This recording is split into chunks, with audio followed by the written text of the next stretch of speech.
영광스러운 부활이 있기 전에는 반드시 고난이 있어야 합니다. 힘들고 어렵다고 해서 고난을 패스하고 부활의 영광을 절대로 맞이할 수가 없습니다. 그리고 고난이 있기 전에는 반드시 예수님의 예루살렘 입성이 있어야 합니다. 십자가 고난이 무서워서 예수님의 예루살렘 입성이 없었다면 어떻게 되었겠습니까? 예수님의 예루살렘 입성이 없었다면 십자가도 없었을 것이고, 십자가가 없었다면 우리의 죄 사함도 없었을 것이고, 죄 사함이 없다면 구원받은 하나님의 자녀가 되는 것도 불가능할 것입니다. 그래서 예수님의 예루살렘 입성은 다른 어떠한 사건들보다도 중요한 사건이기 때문에 사복음서에서 모두 다루고 있습니다. 오늘 주시는 말씀을 통해서 하나님의 귀한 음성을 듣는 복된 성도들이 되시기를 예수님의 이름으로 축복합니다. 질문을 하나 드리겠습니다. 신앙생활 가운데 복을 받고 하나님께 칭찬받을 수 있는 가장 좋은 방법이 무엇이겠습니까? 그것을 한 단어로 표현하자면 어떠한 단어를 쓰면 좋겠습니까? 말씀을 준비하면서 묵상하면서 각자가 다 다르시겠지만은 오늘 저는 이 한 단어를 여러분에게 소개하고자 합니다. 바로 순종입니다. 믿는 신앙인들에게 순종이라고 하는 것은 무엇이겠습니까? 다른 것도 중요한 것이 굉장히 많이 있겠지만은 우리 믿는 신앙인들에게 하나님의 말씀이 우리에게 임합니다. 주님의 말씀이 우리에게 있습니다. 그 말씀을 잘 따라가는 것이 순종입니다. 성경에 많은 인물들이 등장합니다. 이 인물들이 하나님께 복을 받을 수 있는 가장 좋은 유일한 통로가 무엇이었느냐? 그것이 바로 순종입니다. 순종하지 아니하면 복을 받을 수가 없습니다. 성경의 대표적인 구절이 신명기 28장, 오늘 내게 명하는 그 모든 명령을 지켜 행하면 복을 주실 것인데 엄청난 복을 주십니다. 네가 들어가도 복을 받고 나가도 복을 받을 것이다 말씀해 주십니다. 사무엘상 15장 22절에 순종이 제사보다 낫다, 여러분 다 기억하실 겁니다. 순종이 우리의 신앙생활에 얼마나 중요한 것인지를 우리에게 말씀해 주시는 구절입니다. 순종이 제사보다 낫다. 이 땅을 살아가면서도 육신의 부모님을 기쁘시게 해드릴 수 있는 가장 큰 효도 또한 부모님의 말씀에 순종하는 일입니다. 오늘 여기 자녀들 또 많이 앉아 계십니다. 에베소서 6장 1절에 자녀들아 주 안에서 너희 부모에게 순종하라, 이것이 옳으니라. 옳은 일이라고 말씀해 주셨습니다. 오늘 주시는 말씀을 참 많이 들었던 말씀이실 겁니다. 종료주일 하면 가장 많이 등장하는 말씀의 구절입니다. 다양한 각도, 다양한 주제, 다양한 관점으로 이 말씀을 해석해 볼 수 있습니다. 오늘 저는 조금 다른 관점으로 순종의 관점에서 잠시 은혜를 나누어 보고자 합니다. 오늘 말씀에 두 부류의 사람들이 순종하게 되어지는데, 첫 번째 부류는 예수님의 제자들, 그리고 나머지 한 부류는 누구이냐? 바로 나귀 주인입니다.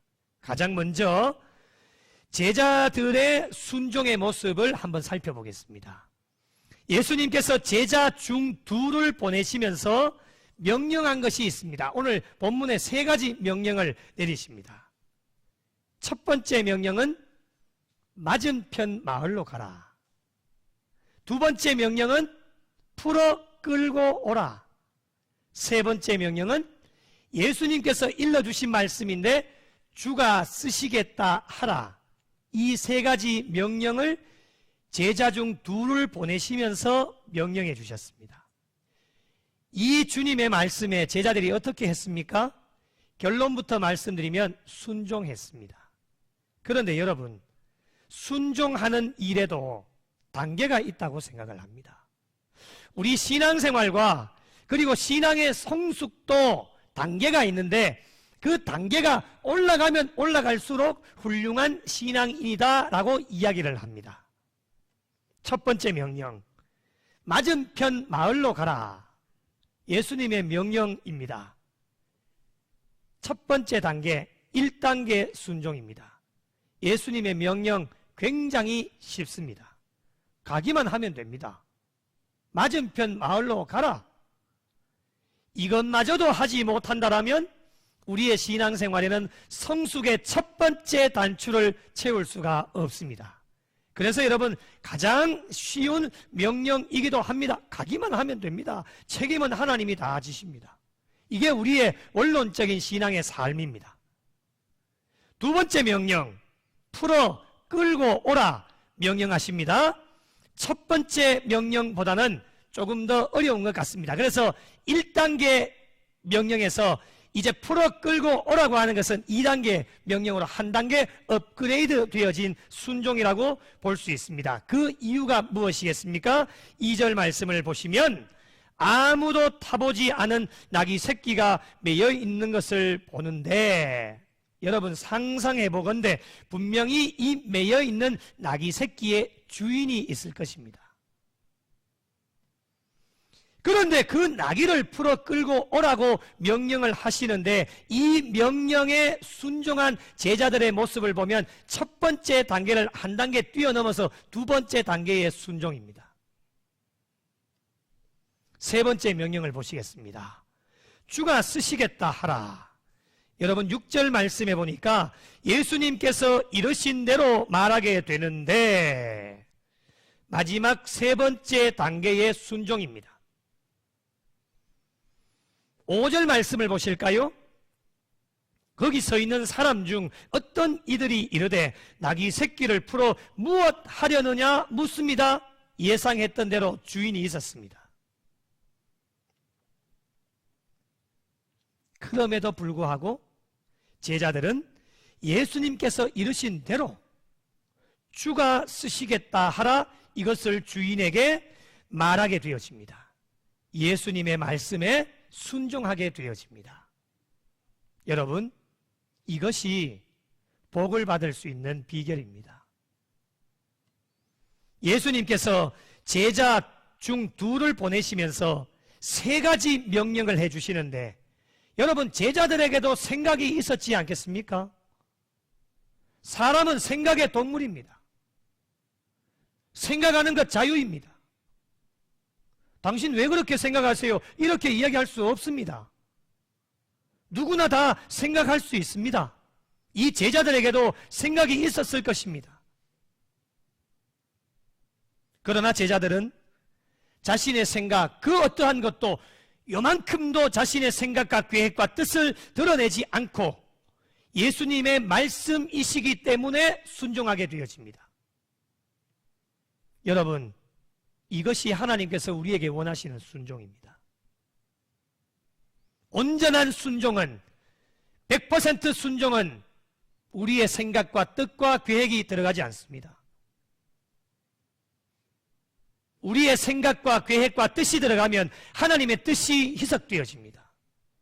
온전한 순종이 되어지지를 못합니다. 두 번째로 나귀 주인의 순종을 한번 살펴보겠습니다. 제자들의 순종도 훌륭한데 나귀 주인의 순종은 더 훌륭하다라고 이야기할 수 있겠습니다. 그 이유가 무엇이겠습니까? 제자들은 예수님의 제자들이기 때문에 예수님께서 보내셨기 때문에 말씀에 순종할 수 있다라고도 볼 수 있습니다. 그런데 여러분, 나귀 주인은 아무런 영문도 모른 채 낯선 사람들이 와서 매여 있는 나귀 새끼를 푸니까 당연히 주인으로서 그거 왜 푸십니까? 라고 이야기하고 물어볼 수도 있지 않겠습니까? 그때 제자들이 이 낙이 주인에게 무엇이라고 말합니까? 주가 쓰시겠다 하라. 완전히 명령조입니다. 그런데 이 말을 들은 낙이 주인이 어떻게 합니까? 여러분, 조금의 머뭇거림도 없이 6절 말씀해 보니 이에 허락하는지라. 제자들의 말에 순종하는 것은 곧 예수님의 말씀에 순종하는 것이 되어집니다. 낙이 주인은 참으로 훌륭한 신앙을 가지고 있었습니다. 낙이 주인의 순종의 모습을 우리가 본받을 수 있어야 됩니다. 오늘 저와 여러분에게 이런 신앙과 순종의 모습이 있으신지 오늘 종료 주일을 통하여서 주신 말씀을 통해 우리의 믿음과 신앙을 다시 한번 점검해 볼 수 있어야 됩니다. 저와 여러분이 가지고 있는 모든 것, 크든지 작든지 주님께서 우리에게 모든 것을 주신 것인데 주가 쓰시겠다 하라, 그 음성이 우리에게 들려올 때 과연 저와 여러분의 모습은 어떠했을까요? 이에 허락하는지라, 순종의 모습이 우리에게 있었습니까?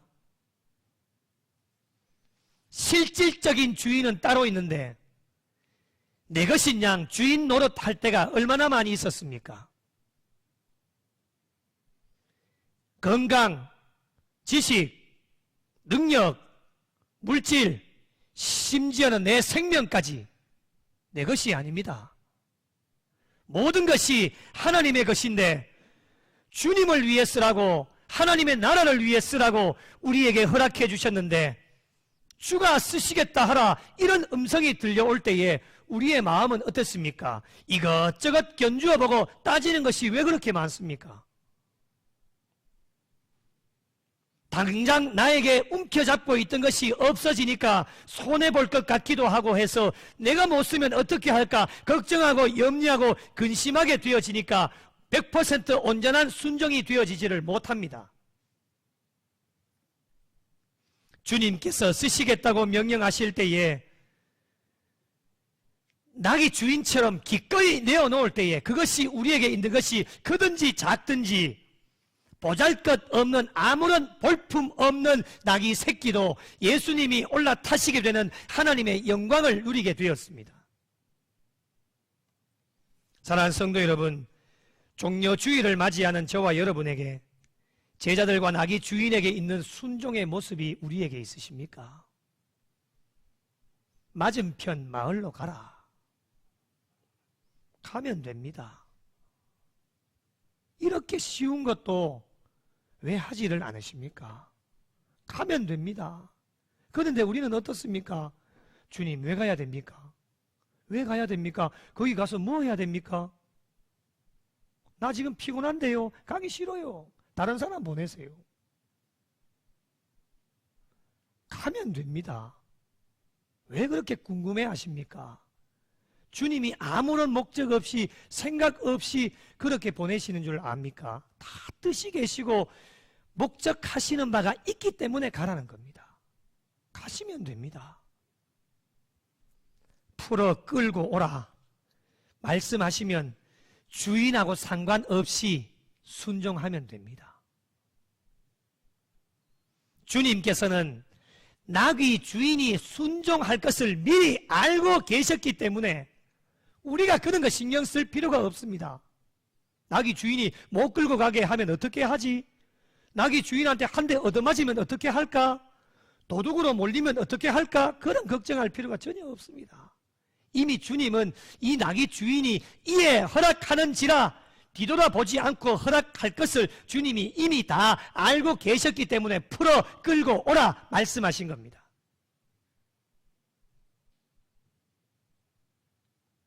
주가 쓰시겠다 하라. 예수님께서 일러주신 대로 말씀하신 대로만 주가 쓰시겠다 하라 그 주인에게 말하면 됩니다. 왜 걱정하십니까? 주가 쓰시겠다 하라.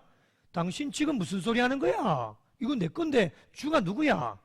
이렇게 반문할 것 걱정하거나 염려할 필요가 전혀 없습니다. 어떻게 이야기하면 이 사람이 나에게 이 나귀 새끼를 풀어줄까? 어떻게 유창한 말로 하면은 좋을까? 이런 거 염려할 필요가 전혀 없습니다. 예수님께서 일러주신 대로 주가 쓰시겠다 하라. 그 말씀에 더하지도 마시고 빼지도 마시고 있는 모습 그대로 예수님이 일러주신 대로만 말씀하시면 됩니다.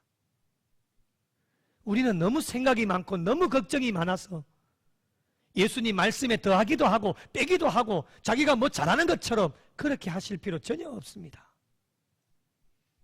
주가 쓰시겠다 하라. 예수님이 일러주신 대로만 하면 됩니다. 이것이 100% 온전한 순종입니다. 사랑하는 성도 여러분, 예수님의 명령은 어제도 있으셨고 오늘 또 있으시고 내일 또 있습니다.